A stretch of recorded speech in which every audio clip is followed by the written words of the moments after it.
Nous sommes dans les enclaves du commissariat du 5e arrondissement, pas très loin également de l'INJS. Qu'est-ce qui s'est passé pour que le jeune Matisse, âgé tout juste de 6 ans, en arrive à trouver la mort dans les circonstances douloureuses? À une cinquantaine de mètres de la scène du crime, non loin du commissariat du 5e arrondissement, au quartier Ngouekele, c'est une ambiance des jours ordinaires qui nous accueille. Mais une fois que nous prenons la rue qui mène au domicile de la famille endeuillée, c'est la méfiance qui s'installe. Bonjour, bonjour. Non seulement nous sommes refoulés par ceux qui portent le deuil, mais c'est également un silence de cimetière du côté des voisins qui ont vécu la scène. Personne parmi les témoins ne veut prendre le risque de dire un seul mot. C'est une affaire délicate, nous lance le tenancier d'une boutique. Ce d'autant qu'elle oppose deux voisins, dont les domiciles sont séparés d'à peine 30 mètres. Malgré cette réticence, nous nous rendons là où tout a commencé. C'est un bar de fortune, situé à proximité des deux domiciles. Là aussi, il nous est interdit de prendre la moindre image. Vous avez eu un récit qu'on vous a fait. Vous-même, vous ne voyez pas qu'on risque une escalade au quartier. S'il vous plaît. S'il vous plaît.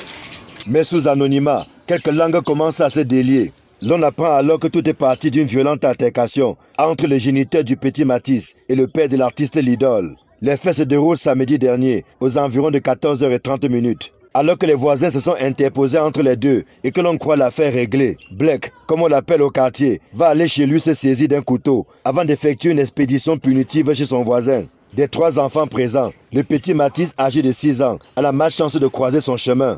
Il recevra plusieurs coups de couteau avant de s'écrouler ici, à quelques mètres de la maison familiale. Quand il est parti, le petit a quand même eu la force. Sa tante raconte, dépitée. Le petit a trouvé l'énergie. Il est descendu des escaliers. Il a couru vers la route parce que sa maman a la boutique en route. Sa maman était au marché. Il courait vers la route espérant trouver sa maman. L'enfant criait « Sauvez-moi » jusqu'à ce qu'il s'écroule. C'est comme ça que mon fils est parti. Son père qui est resté au bar n'est pas au courant que le pire s'est produit à son domicile. Conduit à la garnison militaire, le décès de cet innocent est constaté. Entre-temps, les voisins vont régler le compte au présumé meurtrier avant que la police alertée ne se saisisse de lui dans un état inconscient. Dans ce pan du quartier Ngouekele, personne ne comprend comment une dispute entre deux voisins a pu déboucher sur un crime aussi odieux. Les parents sont dans un désarroi que l'on peut comprendre.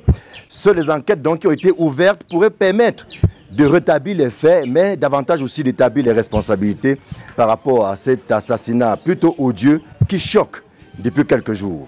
Pour l'heure, il est question que le bourreau de Matisse recouvre la santé avant de répondre de son acte.